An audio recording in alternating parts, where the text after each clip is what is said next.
Hi guys! So fishing is over and now heaving up anchor. Proceed to Palot Station.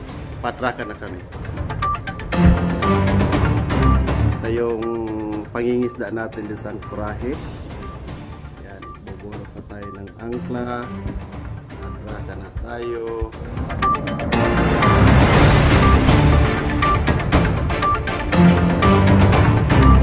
So angkorawin na tayo, punta na tayo ng Palot Station para mag-up ng piloto.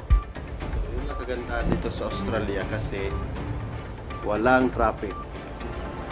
Hindi gano ma-traffic, di katulad sa China na daming kalaban, daming fishing boat dito. Yung mga barko lang na naka-ankorahe.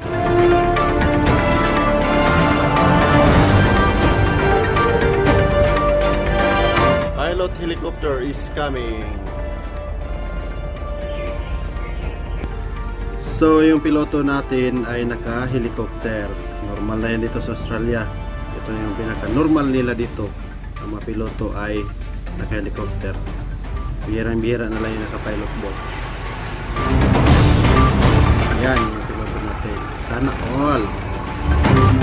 Okay, so yung mga tropa natin, fire party, nakatambay na yan diyan sa may atras ng 5 at saka Rowan ng 3.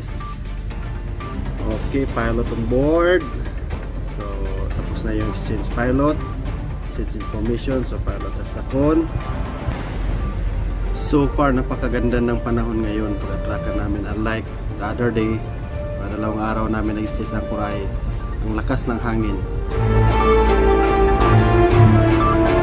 It's a good weather today.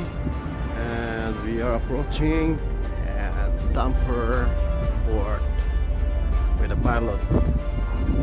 Takon. Very good weather.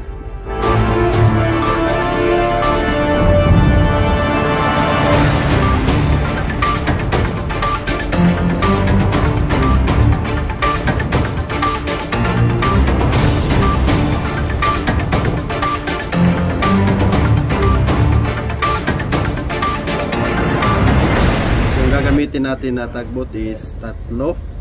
1 forward and 2 aft. Yung dalawa mag-mid pass sa aft, yung isa naman mag-mid pass sa forward. Okay. So as you can see, the tugboat is approaching.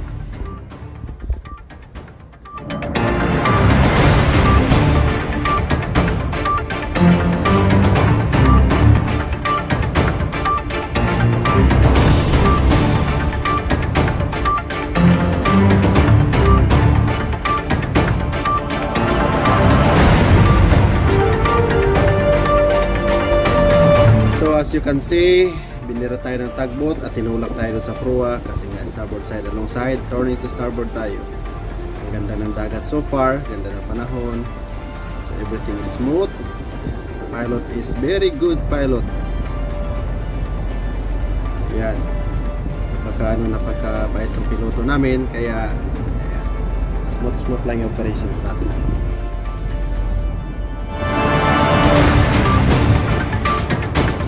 Vessel secured. Kakasatasan tayo.